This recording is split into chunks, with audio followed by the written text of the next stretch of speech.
다윗은 왕이죠. 왕, 무소불위의 권력을 가졌습니다. 하고 싶은 건 다 할 수 있는 그런 사람, 왕이죠. 그가 자기 후계자인 솔로몬에게 왕위를 넘겨주면서 유언도 남기게 됩니다. 함께 있습니다. 내가 이제 세상 모든 사람이 가는 길로 가게 되었노니 너는 힘써 대장부가 되고 네 하나님 여호와의 명령을 지켜 그 길로 행하여 그 법률과 계명과 율례와 증거를 모세의 율법에 기록된 대로 지키라. 그리하면 네가 무엇을 하든지 어디로 가든지 형통할지라. 아멘. 다윗의 유언입니다. 자기 죽음이 가까워졌다라고 느꼈으니까 내가 정신이 조금이라도 맑을 때에 내 후계자 솔로몬에게 유언을 해야 되겠다라고 해서 남긴 유언입니다. 이 유언을 가만히 살펴보면 왕이라고 해서 피할 수 없는 거죠. 왕이라고 해도 피할 수 없는 것이 있다. 네가 왕이 되었는데 젊다고 해서 피할 수 없는 그러한 것이 있다. 죽음이라고 하는 것이다. 인생이라고 하는 것이다. 누구든지 피할 수 없다고 한다면 당당하게 맞이할 수 있는 한 가지 방법이 있는데 그것은 믿음의 대장부로 살아가는 것이다. 나라를 지키고 이 나라를 강대하게 세울 수 있는 것은 총과 칼이 아니다. 하나님의 말씀을 앞세우는 것이다. 너가 하나님을 앞세우면 하나님께서 이 나라를 지켜주실 것이다. 그리고 물론 너의 인생도 지켜주실 것이다. 오직 하나님만이 능력이시다. 이러한 것이 다윗이 솔로몬에게 남긴 유언입니다. 여러분들은 무엇이라고 자녀들에게 유언을 남기시겠습니까? 솔로몬은 자기가 왕위에 올랐을 때 자기가 얼마나 권력을 가지고 있는지 무엇을 할 수 있는지 시험해 보는 것 그거 안 하고 싶었어요. 물론 왕이 되었으니까 내가 어디까지 할 수 있을까 그것을 확인하고 싶은 유혹은 있었을 겁니다. 그런데 그는 아버지의 유언을 기억하였습니다. 그래서 왕의 자리에 올랐을 때 제일 먼저 했던 것이 무엇이었냐면 무엇이었죠? 일천번제를 하나님 앞에 드리는 겁니다. 그의 일천번제를 받으신 하나님께서 너무 감격하셨어요. 그래서 이렇게 말씀하시죠. 함께 있습니다. 내가 네게 무엇을 줄고 너는 구하라. 하나님께서 솔로몬에게 백지수표를 주시는 겁니다. 너가 100만원이라고 쓰면 내가 너한테 100만원을 줄게. 너가 1억이라고 쓰면 내가 1억을 줄게. 너가 100억이라고 쓰면 내가 100억을 줄게. 내가 너한테 백지수표를 줄게. 내가 너한테 백지수표를 주니까 너는 나한테 한번 구해봐라.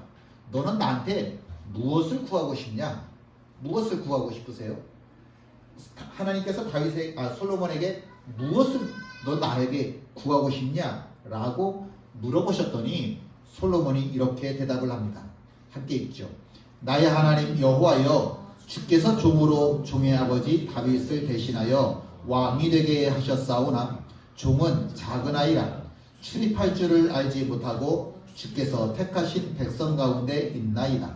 그들은 큰 백성이라 수요가 많아서 셀 수도 없고 기록할 수도 없사오니 누가 주의 이 많은 백성을 재판할 수 있사오리이까.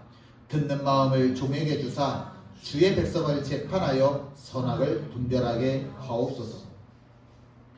솔로몬은 자기 권력으로 무엇을 할 수 있는지 거기에 대해서는 관심이 없었습니다. 오직 그의 관심은 나에게 맡겨진 이스라엘 백성들만 관심이 있었습니다. 헤아릴 수 없이 많은 이 많은 사람들, 그들 앞에 서 있는 나는 마치 뭐처럼 느껴지냐면 작은 아이밖에 여겨지지 않는 거예요. 나 같은 사람, 이 많은 백성들 앞에 서 있는 나, 비록 왕이라고 하지만 나는 하나님 보시기에 겨우 작은 아이 수준밖에 되지를 않습니다. 그렇지만 나는 믿음의 대장부입니다.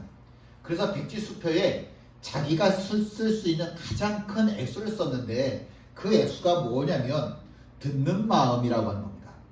듣는 마음은 지혜를 이야기합니다. 하나님, 저에게 지혜를 주세요. 저에게 지혜를 주시면 제가 이스라엘 백성들을 하나님의 뜻대로 잘 다스리겠습니다. 라고 하나님 앞에 무엇을? 지혜를 구하였습니다. 하나님이 기분이 너무 좋으셨어요. 함께 있죠. 네가 이것을 구하도다. 자기를 위하여 장수하기를 구하지 아니하며 부도 구하지 아니하며 자기 원수의 생명을 멸하기도 구하지 아니하고 오직 송사를 듣고 분별하는 지혜를 구하였사오니 내가 네 말대로 하여 네게 지혜롭고 총명한 마음을 주노니 네 앞에도 너와 같은 자가 없었거니와 네 뒤에도 너와 같은 자가 일어남이 없으리라. 내가 또 네가 구하지 아니한 부귀와 영광도 네게 주노니 네 평생의 왕들 중에 너와 같은 자가 없을 것이라. 아멘. 하나님이 솔로몬의 대답에 감격하셨어요. 만족하셨어요.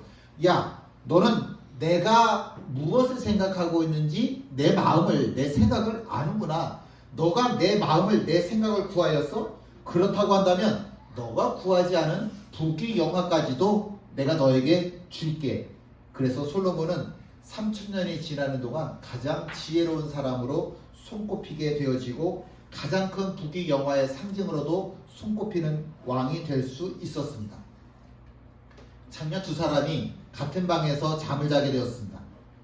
그때 똑같이 이 두 사람이 임신을 했고 똑같이 출산을 했어요. 그래서 이 두 창녀가 같은 방에서 아이를 키우게 되었습니다. 어느 날 아침에 일어났더니 두 아이 중에 한 아이가 죽었어요. 엄마가 자면서 까란 그게 엎어져 잤는지 아니면 아이가 이렇게 뒤집혀 자다가 죽었는지 아이 하나가 죽었어요. 이 두 여자가 서로 살아남은 아이가 자기 아이라고 싸우기 시작했습니다. 죽은 아이가 저 아이 거라는 거죠. 이 두 여인이 서로 쌈박질을 하다가 결국은 솔로몬에까지 가서 재판을 요청하게 되었습니다. 솔로몬이 그 이야기를 듣고 나서 무엇이라고 이야기를 하냐면 칼을 가져와라. 그리고 이 아이를 둘로 잘라서 각각 서로 다 자기가 친모라고 주장을 하니까 반씩 나눠주면 되겠다 라고 이야기를 했습니다. 왕이 명령하니까 명령을 받은 신하가 얼른 가서 칼을 가지고 왔겠죠. 그랬더니 두 아이 엄마 태도가 완전히 그 두 엄마의 태도가 완전히 바뀌죠. 한쪽 엄마는 이게 무슨 소리냐고, 아이를 나에게 주지 않아도 되니까 이 아이를 저 사람에게 주라고. 또 한쪽 엄마는 뭐라고 이야기를 하냐면 그거 진짜 명판결이라고, 반 잘라서 그냥 나한테 달라고, 그렇게 이야기를 하죠. 솔로몬의 판결이 이어지죠. 아이를 절대로 해쳐서는 안 된다라고 이야기하는 이 여자가 진짜 엄마다 라고 판결을 내리죠. 솔로몬의 지혜라고 하는 것은 이스라엘 안에서만 그렇게 소문나지 않았습니다. 국경을 넘어서 세계 곳곳으로 다 전해졌습니다. 스바야 왕이라고 하죠. 아라비아 반도, 아마 거기가 지금의 에티오피아쯤 될 것 같아요. 그 에티오피아에까지 솔로몬이 얼마나 지혜로운 사람인지 전해졌고, 그래서 그 스바 여왕이 솔로몬의 지혜를 확인하고 싶었어요. 내가 직접 가서 한번 확인을 해봐야겠다. 그래서 왔어요. 그리고 솔로몬이 지은 예루살렘도 좀 구경을 하겠다라고 해서 왔어요. 솔로몬과 대화를 나누었습니다. 스바 여왕이 무엇을 보던지 무엇을 듣던지, 야, 솔로몬 진짜 지혜로운 사람이다. 진짜 지혜로운 사람이다. 함께 있습니다. 복되도다 당신의 사람들이여, 복되도다 당신의 이 신하들이여, 항상 당신 앞에 서서 당신의 지혜를 들으리로다. 복되다, 행복하다 라고 하는 이야기입니다. 소문난 잔치에 먹을 게 없잖아요. 근데 이 솔로몬이라고 하는 사람이 참 지혜롭다라고 소문이 났는데, 솔로몬뿐만이 아니라 솔로몬과 함께하는 주변에 있는 모든 사람들도 다 행복하다는 거예요. 당신만 행복한 게 아니라 당신 주변에 있는 사람들 모두가 다 행복합니다. 이야, 신하들, 솔로몬의 신하들, 나는 당신들에 참 부럽습니다. 라고 하는 뜻이죠. 제가 아마 2008년도였었을 것 같아요. 2008년도에 이제 북한 개성을 다녀왔습니다. 잠깐 북한을 개방한 적이 있었는데 그때 아침에 9시에 통일 뭐라 그러죠? 거기 38선 문을 열어줘요. 그러면 들어갔다가 저녁 6시에 거기로 다시 돌아오는 하루 동안 이렇게 북한을 여행하는 여정이 있었습니다. 북한 땅에 가니까 김일성에 대한 그 찬양이 어마어마하더라고요. 어디를 가든지 다 김일성에 대한 그 찬가가 이렇게 가득가득 차 있었는데 개성까지 가기 위해서는 그 판문점에서부터 고속도로를 타고 개성까지 가야 돼요. 그러니까 북한 그 시내를 이렇게 둘러볼 수 있는 기회도 주어지는 거죠. 근데 우리가 생각하는 그런 고속도로 개념이 아닌 거예요. 왜냐면 가다 보면 길이 움푹 이렇게 패여져 있어서 차가 빨리 가고 싶어도 빨리 갈 수가 없어요. 하도 움푹 패여 있어요. 고속도로가. 당연히 차가 많지를 않으니까 교통체증이라고 하는 것도 없고, 그리고 가다 보면 이렇게 아파트라고 하는 게 세워져 있는데 아파트가 이게 꼭 그 유령 아파트 같아요. 사람이 안 사는 것 같아요. 근데 사람이 다 산대요.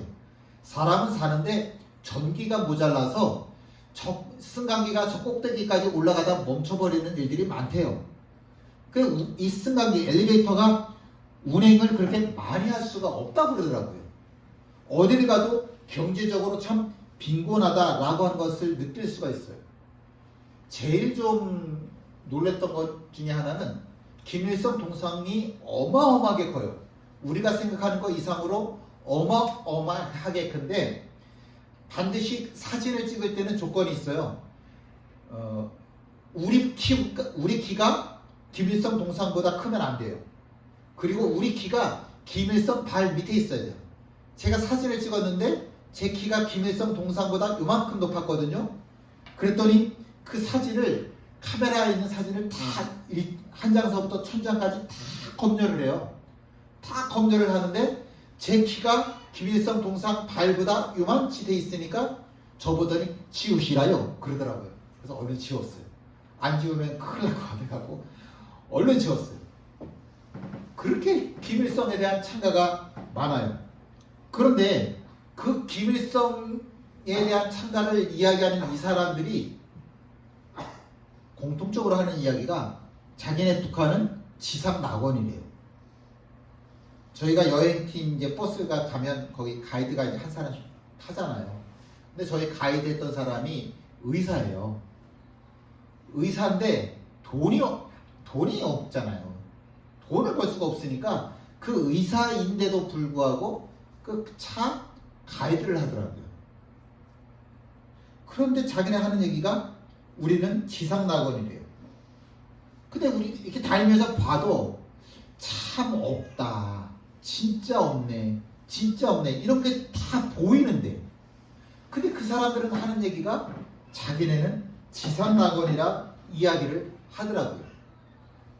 그렇게 이야기할 수 있어요. 거기 사는 사람들이니까 자기네 땅을 지상 낙원이라고 이야기할 수 있어요.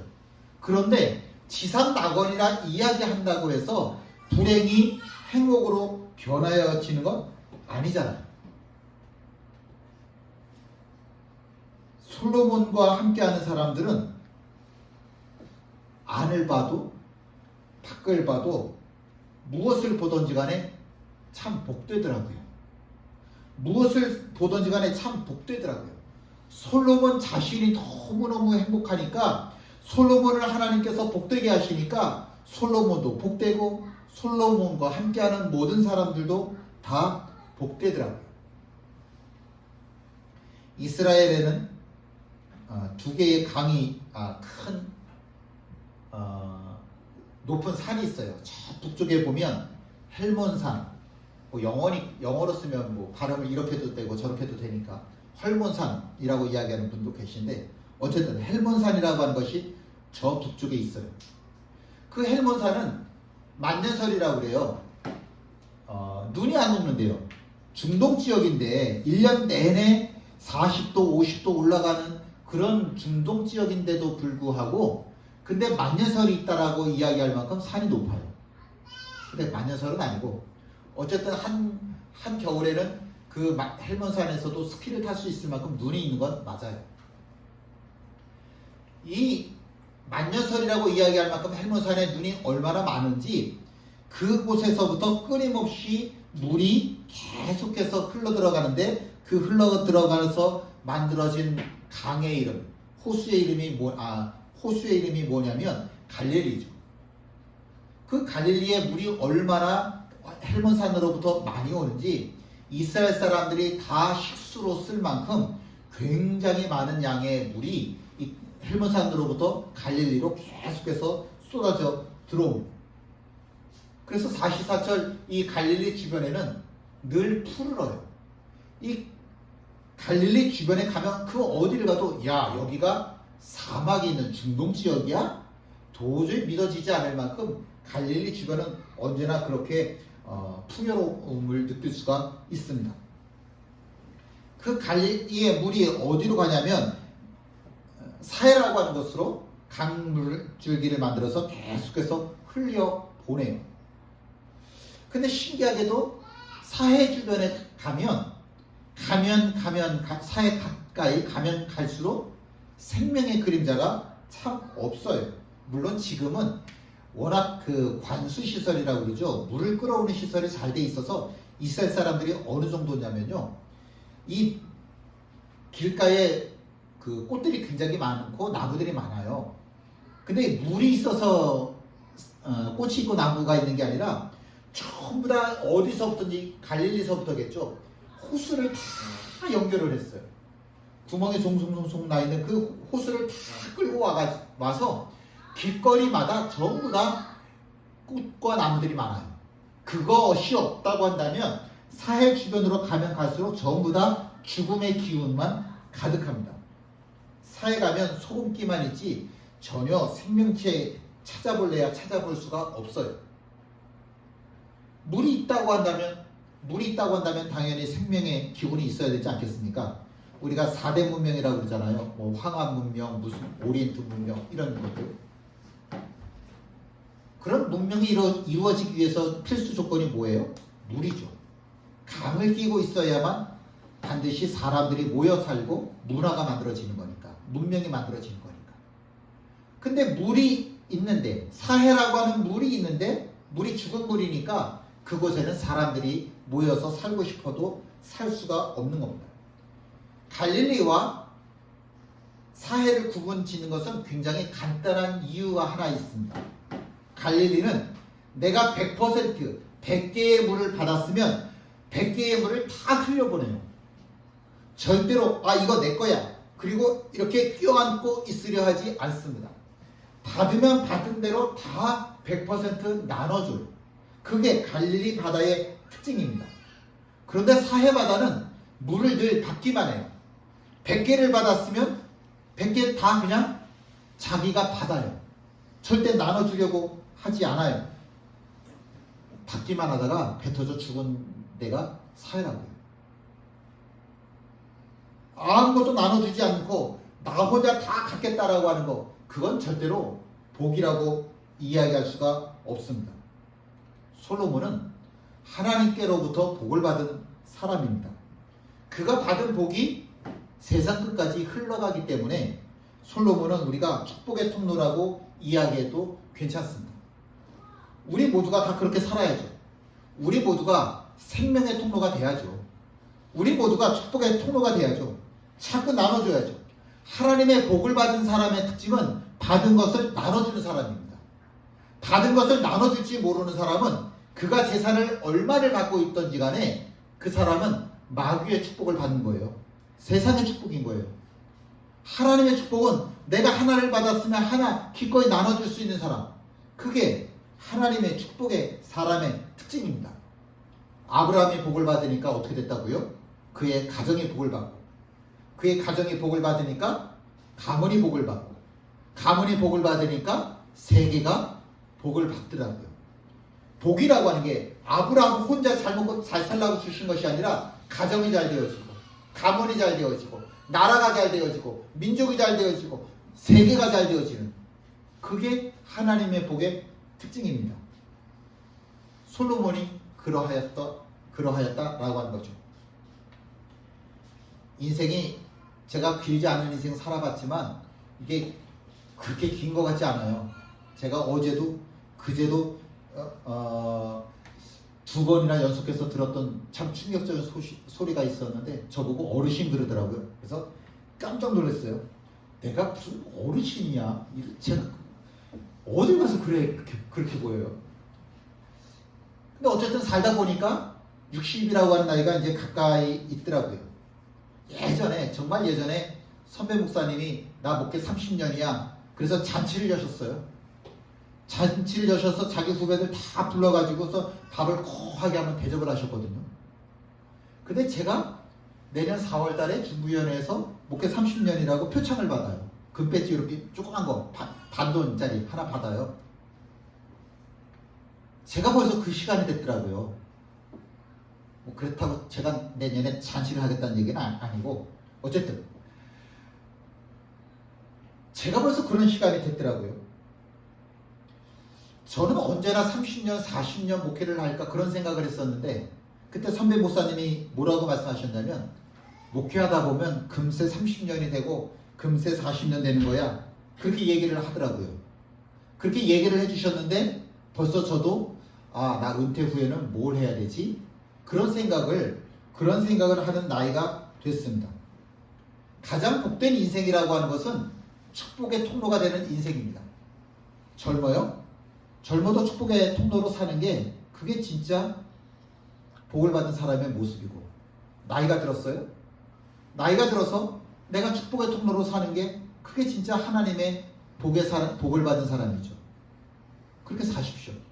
그렇게 살자고요. 내가 하나님 앞에 아낌없이 받았으니까 십자가의 사랑을 받았으니까 나도 사람들에게 기꺼이 베풀면서 살아가는 인생. 사람 인생이라고 하는 게 몇십 년 인생이라고 하는 거 그거 그렇게 길지 않더라고요. 진짜로 몇십 년 인생이라고 하는 거 그거 길지 않아요. 앞으로 제가 20년 한 20년 살면 또 살겠죠 앞으로?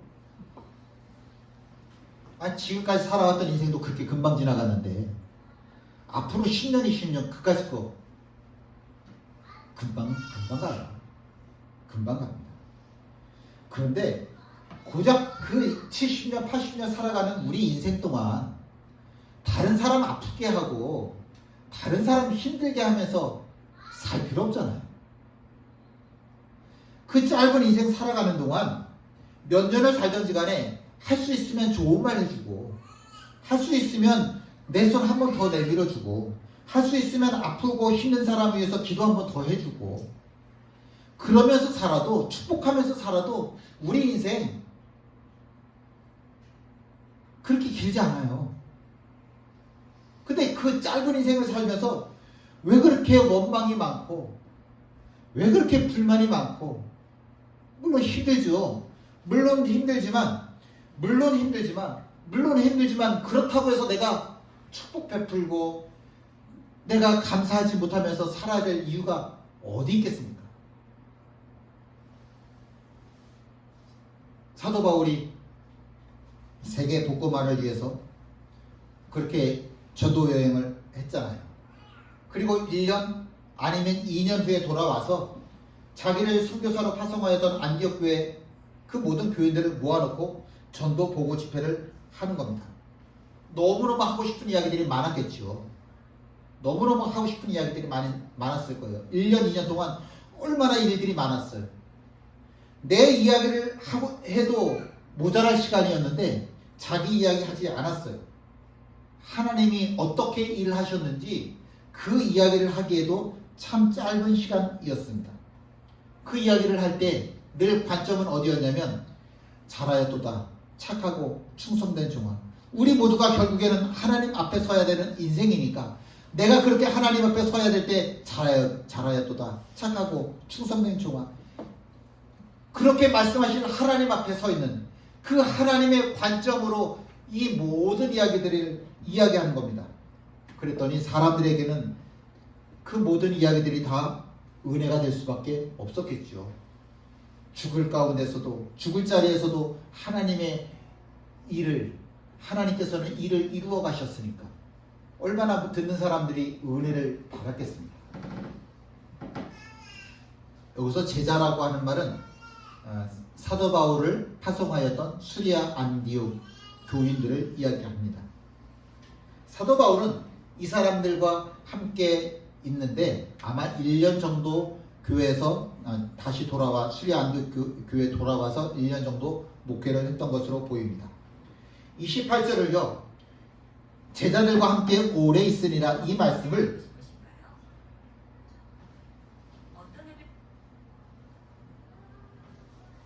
이렇게 읽으면 좋겠어요. 정확한 뜻은요 이런 거예요. 제자들과 함께 오래 있습니다. 사도 바울 참 복된 사람이잖아요.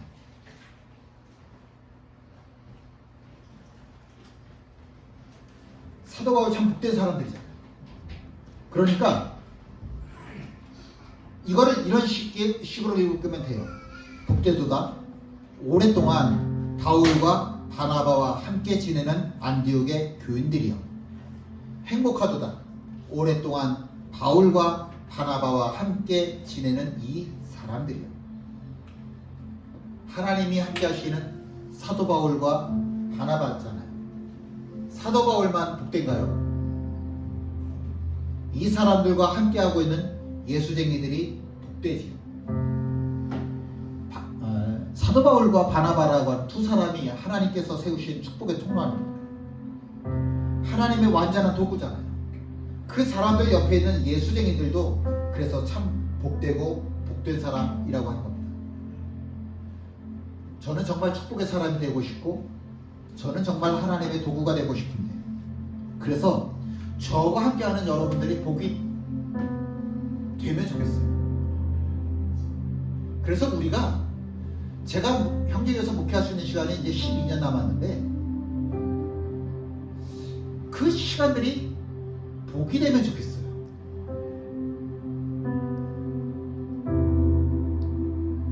그리고 우리가 받는 복이 점점 커질 수 있었으면 좋겠습니다. 우리 씨앗이잖아요. 생명의 씨앗, 축복의 씨앗이잖아요. 더 커질 거잖아요. 더 자랄 거잖아요. 큰 열매가 될 거잖아요. 우리 모두가 다 그러한 사람이 되면 정말 좋겠습니다. 제가 이제 주님의 이름으로 여러분들을 다시 세상으로 파송하겠습니다. 여러분들의 가정으로 돌아가시는데 우리 한 사람 한 사람이 다 생명의 씨앗, 축복의 씨앗들인데 여러분들이 서 있는 그 가정에서 여러분들이 서 있는 그 삶의 자리에서 큰 축복의 열매를 이루시기를 주님의 이름으로 축원드립니다. 함께 일어나 찬양하십니다.